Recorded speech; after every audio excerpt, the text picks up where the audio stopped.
오늘 우리에게 주시는 하나님의 말씀, 창세기 32장 24절부터 32절까지의 말씀입니다. 창세기 32장 24절부터 32절까지의 말씀을 저와 여러분이 한 절씩 교독하시겠습니다.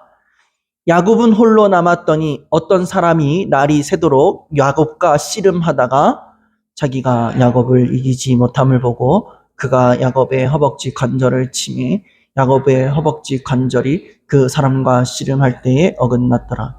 그가 이르되 날이 새려하니 나로 가게 하라. 야곱이 이르되 당신이 내게 축복하지 아니하면 가게 하지 아니하겠나이다. 그 사람이 그에게 이르되 내 이름이 무엇이냐? 그가 이르되 야곱이니이다. 그가 이르되 내 이름을 다시는 야곱이라 부를 것이 아니요 이스라엘이라 부를 것이니 이는 내가 하나님과 및 사람들과 겨루어 이겼음이니라. 야곱이 청하여 이르되 당신의 이름을 알려주소서. 그 사람이 이르되 어찌하여 내 이름을 묻느냐 하고 거기서 야곱에게 축복한지라. 그러므로 야곱이 그곳 이름을 분이엘이라 하였으니 그가 이르기를 내가 하나님과 대면하여 보았으나 내 생명이 보존되었다 함이더라. 그가 분이엘을 지날 때에 해가 돋았고 그의 허벅다리로 말미암아 절었더라. 함께 읽습니다. 그 사람이 야곱의 허벅지 관절에 있는 둔부의 힘줄을 쳤으므로 이스라엘 사람들이 지금까지 허벅지 관절에 있는 둔부의 힘줄을 먹지 아니하더라. 아멘. 오늘은 우리가 야곱이 형 에서를 만나기 위한 준비 과정을 나타내고 있어요. 그래서 그 내용을 한번 살펴보려고 해요. 야곱은 재산과 아내들을 따로 분리해서 형 에서를 만나기 위해서 차례대로 보냅니다. 왜냐하면 혹시라도 에서가 함께 온 400명의 군인들이 앞에 보낸 무리를 치면 뒤에 무리들을 도망가게 하기 위해서 하는 것이죠. 그리고 나서 야곱은 하나님 앞에 과거에 있었던 일을 회상하면서 기도해요. 하나님 도와주셔야 합니다.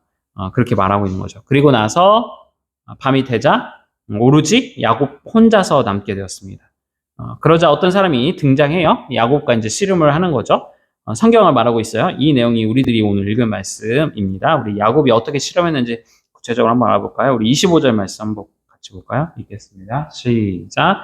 자기가 야곱을 이기지 못함을 보고 그가 야곱의 허벅지 관절을 치매 야곱의 허벅지 관절이 그 사람과 씨름할 때 어긋났더라. 이 사람이 이제 야곱을 이기지 못하니 환도뼈를 쳤다고 이야기하고 있어요. 환도뼈. 사진 한번 보시면 고관절이에요. 저기에서 보시면 고관절로 써 있죠. 이렇게 표시되어 있는. 그래서 그 방광 쪽에서 저기를 이렇게 쳤다라고 표현하고 있어요. 뭐 제가 이제 어르신들 이제 사역도 하다 보니까 이 고관절 이렇게 가끔 넘어지세요. 넘어지셔갖고 이 고관절을 다치면 사실은 생명 위협을 받을 정도까지 되시거든요. 젊은 사람은 상관없는데 나이 드신 분들은 여기 고관절이 부러졌다 하면 거의 거동도 하기 힘들고 일단은 또 수술을 해야 되는데 이게 수술이 쉽지가 않아요. 저쪽으로 혈관들이 지나가기 때문에. 그래서 이 환도뼈 고관절이 그냥 간단한 뼈가 아니구나라는 걸 우리가 인식해 볼 수 있는 것이죠. 예전에 아브라함이 그의 종, 그러니까 자신의 아들 이삭을 40살 때 노총각이어서 며느리를 구하려고 그 엘리에셀을 보낸단 말이에요. 그럴 때 이 엘리에셀로 하여금 맹세를 하게 해요. 우리 24장 2절 말씀 볼까요? 24장 2절 같이 읽을까요? 시작. 아브라함이 자기 집 모든 수요를 맡은 늙은 종에게 이르되 청하건대 내 허벅지 밑에 내 손을 넣어라. 그러니까 아브라함이 주인이 있는데 아브라함이 자기 아들의 신부감을 구하기 위해서 자기 종 엘리에셀에게 고향집이나 친척집으로 보낸단 말이에요. 이스라엘 사람들은 그 주변 나라 사람들이 아니라 자기의 혈족인 사람들 중에서 결혼을 했기 때문에 그 가족들과 친척들 중에서 이제 며느리를 구하려고 하는 것이죠. 그래서 나의 아들 이삭에 맞는 며느리감을 좀 구해와라. 그런데 어떻게 하냐? 아브라함 자기 허벅지, 아까 말했던 그 고관절에다가 이 엘리에셀의 손을 넣게 해서 맹세를 하게 하신 거예요. 맹세를. 그래서 아브라함의 허벅지 밑에다가 바로 그 한도뼈에다가 이렇게 대고 맹세를 하게 한 거죠. 고대 사람들은 이렇게 중요한 부위를 가지고 맹세를 했어요. 따라서 많고 많은 위치 중에 천사가 지금 야곱의 어디요? 한두 뼈를 쳤다는 것은 우연이 아니라는 것이죠. 우연이 아니라. 그러면서 우리는 한 가지 더 전제해야 되는데 사전 지식을 좀 이해해야 돼요. 어떤 것을 이해해야 되냐? 바로 이 천사는 하나님께서 나타내시는 방법. 그러니까 현현이라고 해요. 현현. 하나님은 육체가 없는 분이세요. 하나님은 예수님도 그렇고 원래는 성령님도 그렇고 영으로 계셨던 분이에요. 하지만 그 영으로 계셨던 예수님이 어떻게 하죠? 악의 몸을 육체로 갖고 오셨기 때문에 그것을 성육신이라고 우리가 표현하는 거예요. 그래서 그것이 놀라운 이야기고 이것이 사실은 이해가 안 된다. 왜? 거룩하신 하나님이 어떻게 인간의 몸을 갖고 이 땅에 올 수 있느냐? 그래서 그것을 부인하는 사람들을 영지주의자라고 해요. 그게 이제 대표적으로 신천지이기도 하고, 뭐 구원파 등등. 어쨌든 간에, 그래서, 하나님이 우리의 눈앞에 보이려면 영이 아니라 어떤 실물로 나타나야 되잖아요. 그래서 하나님이 실물로 나타나는 방법 중에 하나가 뭐냐? 천사, 피조물, 하나님이 만드신 그 피조물인 천사로 이렇게, 이렇게 현현해서 나타나서 일시적으로 하나님이 사람들에게 보이셨어요. 예를 들어서 소돔과 고모라로 멸망시키기 위해서 천사가 3명이 갔어요. 창세기에서. 그런데 천사가 2명이 먼저 가고 1명의 천사만 아브라함에게 남아서 말씀을 하세요. 이때 그 천사가 하나님인 것으로 나타내요. 또 하나, 삼손의 아버지 마노아인데 마노아에게 천사가 나타나셔서 이 마노아는 나이가 많은 사람이에요. 그러니까 부부여서 이미 아이를 낳을 수 없는 할아버지예요. 근데 천사가 그에게 나타나서 아들을 낳을 것이다. 삼손을 낳을 것이다 알려주셔요. 그때도 하나님께서 천사를 나타나서 현현하셔요. 이처럼 지금 야곱에게 나타나는 것은 단순한 천사가 아니라 하나님이신 걸 알 수 있어요. 그런데 우리가 여기서 한 가지 체크해야 될 것이 우리가 읽은 25절에 보니까 25절에 아까 보니까 뭐라고 했냐면 하나님이 야곱과 씨름을 하는데 어떻게 해요? 이기지 못하더라라는 표현이 있어요. 한번 생각해 보세요. 정말 그럴까요? 하나님이 인간과 씨름을 하는데 하나님이 못 이기겠어요? 당연히 이기겠죠. 그것을 나타내는 것이 바로 야곱의 한두 뼈예요. 지금 하나님께서 한두 뼈를 딱 쳤는데 야곱이 쩔뚝거려서 이제 더 이상 어떻게 할 수 없었잖아요. 살짝만 때리는데 이제 한글 성경에서는 한두 뼈를 쳤다라고 번역되었지만 히브리어 성경 원문에서는 닿았다라고 표현했어요. 닿았다. 그러니까 손으로 이렇게 살짝 탁 했는데 그냥 뚝 부러진 거예요. 그러니까 하나님이 이길 수가 없는 게 아니에요. 당연히 이기고도 남을 뿐인데도 불구하고 하나님이 야곱을 이기지 못하니까 더 이상 지체할 수 없어서 한두 뼈를 스쳤다라고 이야기하고 있어요. 천사로 나타나신 하나님이 이렇게 센데 어떻게 야곱이 하나님을 이길 수 있겠어요? 결국은 무엇인가요? 하나님이 낮춰줬다는 거예요. 누구에게? 야곱에게 맞춰서. 우리에게 맞춰주셨다는 말이 돼요. 이것을 신약적 용어로 케노시스라고 하거나 또는 아콤모데이션이라고 해요. 아콤메데티오. 하나님께서는 야곱의 한두 뼈를 치심으로 결국 하나님의 위대하심을 알려주시고 지금까지 씨름하고 있는 대상이 누구인지를 야곱으로 하여금 어떻게 해요? 확실하게 알려주시고 처음에 나타났을 때는 야곱이 사람이다 생각했어요. 하지만 이걸 하면서 이상해. 이건 사람의 힘이 아니야. 느껴지는 거죠. 우리들이 야곱에 대해서 처음 배울 때 말씀을 드렸어요. 야곱은 이제 뭐예요? 성화의 길을 갖고 있어요. 점점 하나님이 어떤 분이신가를 알아가고 나의 존재가 어떤 사람이고 나는 어떤 존재로서 어떻게 살아야 되는지를 알아가고 있는 상태였어요. 지금 오늘 이 사건도 마찬가지로 야곱을 어떻게 훈련시키는지 잘 봐야 된다는 거예요. 우리들이 몇 주 동안 배우면서 야곱을 어떻게 훈련시켰는지 배웠어요. 그리고 변화돼가는 야곱을 볼 수 있었어요. 그래도 야곱은 아직 부족한 겁니다. 아브람과 이삭이 변화되고 성장하듯이 야곱의 성장은 아직도 멈춰서는 안 되는 것이에요.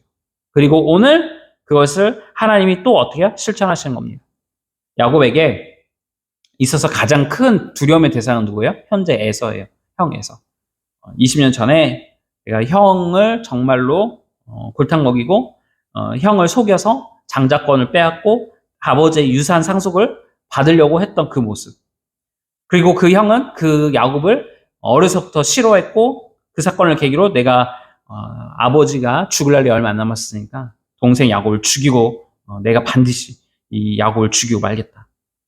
그 결심을 야곱은 기억하고 있어요. 야곱에게 있어서 가장 큰 아킬레스건은 형 에서였어요. 자, 그런데 야곱은 지금 자기 친히 이길 수 없는, 그냥 딱 스치기만 했는데도 자신의 한두 뼈가 완전히 으스러지는 무시무시한 사람, 즉 천사로 현현하신 사람, 그 하나님을 직접 만나고 있는 것입니다. 두려움을 이기는 방법은 뭘까요? 두려움을 이기는 방법. 사람들 말해요. 두려움보다 더 압도적인 큰 두려움이 있으면 현재 겪는 두려움을 이기게 된다라고 이야기합니다. 이제 저희 아들이 이제 늑둥이로 이제 24개월 좀 넘었어요. 그래서 이제 28개월 정도 됐는데, 최근에는 겁이 없다가 이제 조금씩 지각이 생기면서 무서워지기 시작했어요. 거미를 봐도 뭐 알람 소리에도 막 소스라치면서 막 무서워를 해요. 그러다 거미가 지나갔더니 막 울면서 막 난리를 치거든요. 인간의 그 두려움을 압도하는 더 큰 두려움. 그 두려움이 있을 때 현재 겪는 두려움을 이기게 된다는 것이죠. 야곱에게 있어서 가장 큰 두려움은 지금 뭐예요? 에서예요. 에서. 근데 에서를 압도하는 뛰어넘는 하나님이 지금 야곱 앞에 있음에도 불구하고 야곱은 어떻게 해요? 그 에서보다 하나님을 더 두려워하지 못하고 있어요. 우리들이 읽진 않았지만 우리 창세기 32장 1, 2절 볼까요? 같이 볼까요? 시작. 야곱이 길을 가는데 하나님의 사자들이 그를 만난지라. 야곱이 그들을 볼 때에 이르기를 이는 하나님의 군대라 하고 그 땅 이름을 마하나임이라 하였더라. 자, 야곱은 하나님의 군대를 눈으로 봤어요. 누구를 만나기 전에? 에서를 만나기 전에. 하나님께서 야곱의 영혼을 탁 띄우게 해서 어마어마한 하나님의 군대를 지금 본 거예요. 그런데 반응이 뭐예요? 시큰둥해요. 시큰둥해요. 왜 시큰둥한지 볼게요. 자, 똑같이 하나님의 군대를 본 사람이 있어요. 우리 여호수아 5장 13, 15절 읽어볼까요? 13, 15절. 자, 읽어볼게요. 시작. 여호수아가 여리고에 가까이 이르렀을 때에 눈을 들어 본즉 한 사람이 칼을 빼어 손에 들고 마주 서 있는지라. 여호수아가 나아가서 그에게 묻되 너는 우리를 위하느냐 우리의 적들을 위하느냐 하니 그가 이르되 아니라 나는 여호와의 군대 대장으로 지금 왔느니라 하는지라. 여호수아가 얼굴을 땅에 대고 엎드려 절하고 그에게 이르되 내 주여 종에게 무슨 말씀을 하려 하시나이까. 여호와의 군대 대장이 여호수아에게 이르되 내 발에서 신을 벗으라. 내가 선 곳은 거룩하니라 하니 여호수아가 그대로 행하니라. 아멘. 지금 어떻게 해요? 하나님의 군대 대장, 여호와의 군대 대장을 딱 보자마자 여호수아가 어떻게 해요? 납작 땅에 엎드려요. 땅에 엎드려서 저에게 무슨 말씀 하시려고 이렇게 왔습니까? 덜덜덜 떨면서 이야기하는 거예요. 여호수아는 여호와의 군대가 아닌 바로 군대 대장 한 사람을 봤어요. 엄밀히 말하면 천사겠죠? 그 천사를 보자마자 한 행동. 그의 반면에 야곱은 어떻게 해요? 전혀 그렇게 하지 않습니다. 야곱은 지금 하나님의 군대보다 형 에서가 더 무서운 거예요. 그러니까 여호수아와 같이 행동을 하지 않고 하나님 군대가 왔구나, 천사들이 왔구나, 그런 반응을 보이는 것이죠. 하나님의 군대가 야곱 자신과 함께하고 있다는 또한 사실 또한 그는 잊고 있는 거예요. 하나님이 자신을 보호하기 위해서 에서의 군대보다 더 큰 군대를 천사들이라는 그 군대를 보내주셨음을 기억해야 되는데 지금 형과 형이 다스리는 400명의 군인이 나에게 오고 있다는 그 사실에 하나님의 천사의 군대를 봤음에도 불구하고 지금 형 에서만 보이는 거예요. 그러자 하나님이 어떻게 하신 겁니까? 직접 천사로 현현하셔서 야곱과 씨름을 하신 거예요. 오늘 말씀에서. 이 본문은 너무나 여러분들이 잘 알고 있는 말씀이죠. 한 번쯤은 들어보셨을 거예요. 그 과정을 통해 야곱이 무엇을 깨달았을까요?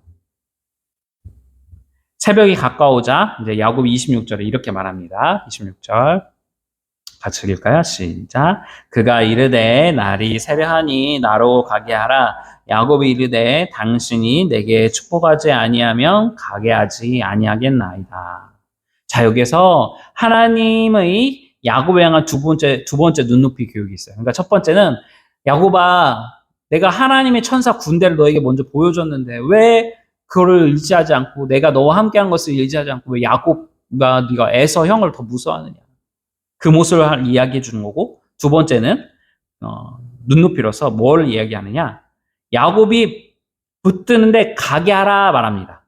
그러니까 하나님을 충분히 뿌려칠 수도 있어요. 아까도 말했잖아요. 하나님이 능력이 힘이 되고 뭐 그냥 우리 영화 속에 보는 것처럼 이렇게 뭐랄까 이렇게 장풍 쏘듯이 그렇게도 하실 수 있는 분이거든요. 심지어는 사라졌다 나타나기도 해요. 우리 예수님처럼. 예수님이 부활하셨을 때 어떻게 하죠? 마가다락방이 다 꽁꽁 묶어 있었어요. 이렇게 방이랑 그런 거 다 닫고 있었어요. 제자들이 무서워서. 자기들도 예수님처럼 로마 군인들에 잡혀가서 십자가에 죽을까봐 겁나서 온 모든 문을 밀폐로 만들었단 말이에요. 그런데 예수님이 어떻게 해요? 갑자기 뿅 하고 그 자리에 나타난단 말이에요. 그러니까 지금 아무리 야곱이 붙들고 있어도 하나님이 그냥 갑자기 탁 사라질 수도 있어요. 그럼에도 불구하고 어떻게 해요? 야곱으로 하여금 하나님을 더욱 어떻게 해요? 간절히 붙들도록 하나님께 축복을 받도록 야곱으로 하여금 하나님, 당신의 이름이 무엇입니까? 라고 하면서 저에게 축복해 주세요. 그래야지 제가 놔주겠습니다. 라고 이야기하는 거예요. 여기서 우리는 축복에 대해서 잠깐 한 가지를 살펴야 돼요. 우리는 종종 야곱처럼 간절한 기도 제목을 가지고 뜨겁게 간절히 기도하면서 하나님께 매달려요. 하나님 제게 축복해 주세요. 이렇게 기도할 때가 많아요. 그런데 이제 이렇게 이해하는 분들도 있어요. 무슨 말이냐? 왜 하나님께 축복해 달라고 하냐? 하나님보다 위가 없는데 어떻게 축복하느냐? 그러니까 축복은 빌축이잖아요. 복을 빌는 거잖아요. 그러니까 우리가 하나님 축복해 주세요. 그런 건 뭐예요? 하나님이 우리를 대신해서 누군가에게 복을 빌어달라 그 이야기예요. 그러니까 축복이라는 단어를 쓰면 안 된다는 거죠. 근데 이 축복의 단어에 있어서 이제 두 가지 견해가 있어요. 하나는 용례적인 부분에서 사람들이 축복을 그냥 복으로, 그러니까 복이라는 단어와 축복이라는 단어를 그냥 혼용해서 하나님 복 주세요, 하나님 축복해 주세요 같은 의미로 그냥 쓰는 거죠. 동의선상에서 사용하기 때문에 괜찮다라는 거고, 쉽게 말하면 이런 거죠. 역전압. 이해되시나요? 한자로 이게 틀린 말이잖아요. 역의 전자가 앞전자잖아요. 역전 앞에서 만나죠. 서울 역전 앞에서 만나. 옛날 많이 그렇게 했거든요. 근데 사람들은 그냥 의미를 다 알아듣는 거잖아요. 아, 역 앞에서 만나자는 거구나. 이처럼 축복의 말이 복과는 다른 의미지만 그냥 같은 의미로 맥락으로 인식하고서 사용하기 때문에 언어의 변천 과정을 이해하고 축복처럼 이 축복을 복처럼 쓴다는 것이죠. 두 번째는 조직신학적인 관점인데 무슨 말이냐? 하나님은 스스로 계시는 분이에요. 그러니까 다른 신하고는 다르고 하나님은 스스로 계신, 그게 이제 여호와라는 뜻이잖아요. 야훼 뜻의 의미가 나는 스스로 있는 자다. 다시 말하면 자신이 스스로를 창조하시고 자신이 스스로 소멸하시고 자신이 신적인 존재로서 다른 신과는 다른 개념을 갖고 있어요. 그러니까 하나님은 자신에게도 명령을 하실 수 있는 분이세요. 좀 더 쉽게 이야기를 하자면 이런 거죠. 타인에게 다짐을 하지만 스스로에게도 다짐을 우리가 하잖아요. 어떻게 해요? 목표를 정하죠. 넌 할 수 있어. 넌 할 수 있어. 그 넌이 아니라 나를 향해서. 그러니까 옆에 있는 그 사람이 아니라 넌 할 수 있어. 아, 너 오늘 또 실패했네. 하지만 넌 내일 다시 할 수 있어. 이야기하듯이 셀프 토커라고 하잖아요. 셀프 토커. 셀프 토커를 하듯이 이처럼 하나님은 우리에게 축복하심으로 자신이 자신에게 다짐의 약속을, 다시 말해서 언약을 하신다는 말씀. 하나님은 누군가에게, 다시 말해서 하나님 위에 계신 어떤 신에게 우리를 위해서 축복해 주세요. 그래서 복을 빌어주세요. 라는 게 아니라 하나님 자신에게 축복을 하실 수 있는 분이다라는 거예요. 네, 언약적인 의미로서의 축복입니다. 더불어 하나님은 세 분의 위격을 갖고 계세요. 누구죠? 성부 하나님, 성자 하나님, 성령 하나님. 그래서 이 세 분은 서로에게, 예수님도 축복하시잖아요. 어린아이를 놓고. 하나님이시잖아요. 예수님도. 그런데 축복을 하시잖아요. 누구를 위해서? 누구께? 성부께. 또는 성령 하나님께도 기도를 할 때 있거든요. 성령 하나님을 향해서. 세 분 하나님이시기 때문에 서로를 위해서 서로에게 기도를 하면서 축복을 해달라고 이야기하기도 해요. 그래서 지금 야곱은 이것을 하나님에게 요청하고 있는 것입니다. 당장은 아니더라도 나와 약속하셔서 이 문제 해결해 주세요. 형하고 이 문제 좀 제발 해결해 주세요. 그거를 축복해달라고 이야기하는 거예요. 자, 그러자 그 징표로 하나님은 야곱의 이름을 물으시면서 어떠하냐? 계명을 하세요. 계명. 그런데 재미난 거는 야곱도 똑같이 어떻게 했죠? 아까 하나님의 이름을 물어봤어요. 당신 이름이 무엇입니까? 그렇게 묻자 자신이 하나님을 만났다는 장소의 이름을, 그리고 또한 어떻게 해요? 지어줘요. 그러니까 지금 이름이 계속 나와요. 야곱의 이름을 계명하시고, 야곱은 하나님, 당신 지금 만난 사람의 이름을 물어보고, 그리고 그 이렇게 묻고 축복받은 그곳의 이름을, 지명 이름을 지어줘요. 그리고 그곳 이름 뭐라고요? 분이엘이라 얘기해요. 분이엘. 그래서 아시는지 모르는데 부산도 그렇고 하는데 좀 별 문제 있던 학교 때문에 이제, 근데 분이엘 고등학교 뭐 있잖아요. 예수고등학교, 뭐 분이엘 고등학교, 미션스쿨 할 때 분이엘 막 그런. 그러니까 이게 이거예요. 여기에서 나온 거예요. 분이엘. 하나님의 얼굴을 보았다. 야곱의 이름은 뭐예요? 속이는 자, 뒷발꿈치를 잡은 자였어요. 근데 하나님이 이스라엘이라고 계명을 하게 하셨어요. 그래서 그 이스라엘이 지금의 이스라엘 나라가 이름이 그대로 된 거죠. 이스라엘 뜻은 뭐예요? 하나님을 이겼다. 야곱의 할아버지는 아브라함이었는데 아브라함으로 계명을 시키셨고, 아버지 이삭은 어떻게 해요? 이삭이 태어나기도 전에 하나님이 직접 장명을 해주셨어요. 아브라함아, 너 1년 후에 아들 낳을 텐데 아들 이름 이삭이라고 지어야 된다. 그리고 이제 자신 야곱을 하나님께서는 어떻게 해요? 할아버지처럼 이스라엘로 계명을 시켜주신 것입니다.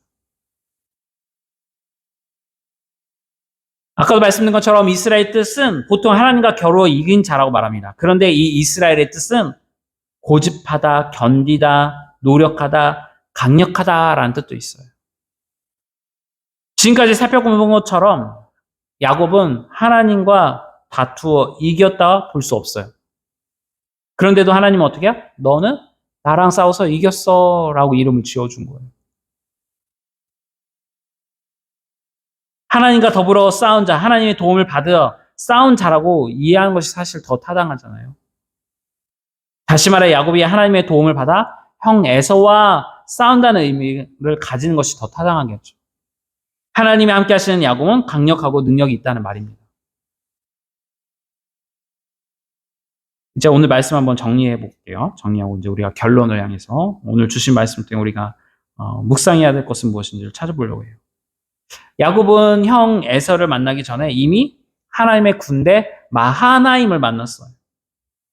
그럼에도 인간 군대 400명이 오는 걸 보고 겁에 질렸어요. 그리고 잔머리를 써서 혹시라도 형이 땀만 먹으면 이렇게 해서 도망가야지 생각을 했어요. 하나님이 야곱과 함께 하신다는 사실에 대한 확신이 없었어요. 그러자 하나님은 직접 어떻게 해요? 천사로 나타나서 야곱에게 나타나셔서 그와 씨름하면서 야곱의 문제보다 더 크신 하나님을 만남으로 하나님이 함께 하시면 이길 수 있다는 야곱이 가장 두려워하는 그 문제를 해결할 수 있다는 것을 바로 싸울 수 있다는 이름, 여호와 하나님과 싸워서 이겼네, 이스라엘이라는 그 이름을 얻게 하셨어요. 여러분들이 한 주, 우리는 이제 2주에 한 번씩 드리니까 2주 동안 지내면서 어떻게 여러분들은 지내셨나요? 다양한 이번에 우리가 이제 40일 동안 이렇게 기도하면서 이렇게 묵상도 하고 이제 카톡에 우리 형제님이 계속 올려주시고 하는데 특별히 고난 주간을 한번 생각했으면 좋겠는데요. 고난 주간 하면 우리는 괴로워하는 시간을 보통 많이 생각하잖아요. 그런데 고난 주간은 괴로움보다는 주님을 깊이 묵상하는 시간입니다. 이 고난이 주간이라서 고난이라는 말 때문에 있어서 금식 안 하면 꼭 죄짓는 것 같고 뭔가를 막 해야 되는 어떤 그 예전처럼 해온 것 때문에 그렇지. 고난 주간을 잡는 게 그냥 의미상 예수 그리스도의 고난 당하심과 나를 위해서 이 땅에 오심, 그걸 더 깊이 묵상하기 위해서 우리가 하는 거잖아요. 우리 누가복음 22장 43절, 44절 읽어볼까요? 같이 읽을게요. 시작. 천사가 하늘로부터 예수께 나타나 힘을 더하더라. 예수께서 힘쓰고 애써 더욱 간절히 기도하시니 땀이 땅에 떨어지는 핏방울 같이 되더라. 저는 이제 이번 주에 다양한 일들이 있었어요. 그래서 이 야곱의 기도, 예수님의 기도를 깊이 묵상하게 됐는데 아시다시피 이제 저희 교회 이제 이전했잖아요. 근데 돈이 없어갖고 돈이 생기면 아직 간판을 못했어요. 저희 아신 것처럼 4월 중순에 이사 갔는데 없어서 아직도 못했는데 그래서 요즘 기도 제목이 하나님 간판 좀 달게 해달라고 새벽마다. 근데 어쨌든 오늘 기도에 응답이 됐어요. 어떤 분하고 이제 갑자기 연락이 돼서 교회 옮겨서 이렇게 됐어요. 근데 본인이 조금씩 모아놨던 저금해 놓으신 거를 주셨어요. 헌금. 그러려고 그분하고 연락한 건 아니었는데 또 한 번에는 이제 여러 가지 일들이 있어서 막 이렇게 관계가 껄끄러웠던 목사님이 계셨거든요. 우리 그 노예 안에. 근데 저희 교회가 이제 이사했다는 걸 보고 그냥 축하해 주러 오신 거예요. 그래서 자기가 직접 키우던 꽃까지 갖고 오셔서 그냥 그 모든 예전 이렇게 좀 서먹했을 만했던 그런 것들이 우르르 다 무너졌어요.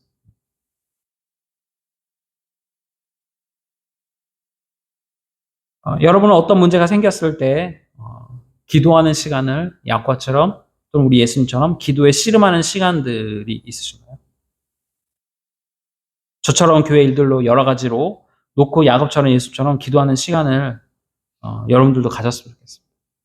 야곱은 형 에서의 문제를 놓고 씨름하면서 하나님께 간절히 기도했고 예수님은 십자가를 지시기 전 간절히 기도했습니다. 그런데 중요한 것이 여기에서 있어요. 무엇이죠? 우리가 간절히 기도하는 자세도 물론 중요할 수 있지만 보통 오늘 본문을 대부분 목사님들은 어떻게 막 간절하게 끈질기게 막 예수님을 잡아야 돼. 막 그런 어떤 그 씨름하는 장면을 묘사해서 막 애걸하고 간청하는 기도로만 대부분 본문을 해석한단 말이에요. 그런데 중요한 것은 그것이 아니라 우리가 간절히 기도하는 자세도 중요하지만 다음의 기운이 더 중요해요. 여러분들도 마찬가지지만 야곱처럼 우리들은 커다란 문제 앞에 낙담해서 하나님의 군대를 보여주심에도 불구하고 하나님이 눈앞에 나타나셔서 우리를 이끄시는데도 불구하고 잡을 안 서게 되는 거예요. 잡을 안 서.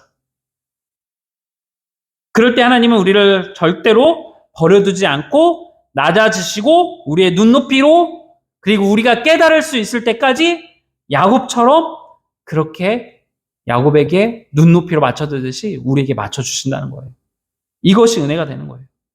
우리 예수님이 역시 혼자 계시지 않고 천사가 하늘로부터 와서 그 겟세마네 동산에서 십자가를 지기 전날 기도를 간절히 할 때 천사가 도와주었다고 성경은 이야기하고 있어요. 예수님은 평상시 성령님께서 자신을 도와주신다고 말씀하셨어요. 여러분들은 2주 동안 어떻게 지내셨나요? 다양한 여러분들의 사연들이 있고 기도 제목이 있을 것입니다. 우리의 다짐이 연약해서 또는 여러 가지 문제로 또는 바쁨으로 시간 가는 줄 모르고 지낼 수도 있을 것 같아요. 그럼에도 하나님은 우리를 잊지 않으시고 기도하도록 도와주신다는 사실이 얼마나 큰 위로가 되는지 모르겠습니다. 이 말이 이해가 되시나요? 어떤 문제가 왔어요. 그럼 기도를 해야 되는데 기도를 안 해 우리가. 그러니까 어떻게 해요? 강제라도 야, 너 기도해야지. 기도 안 하면 어떡해. 기도 자리까지 우리를 밀고 가셔서 끌고 가셔서 기도하게 하신다고.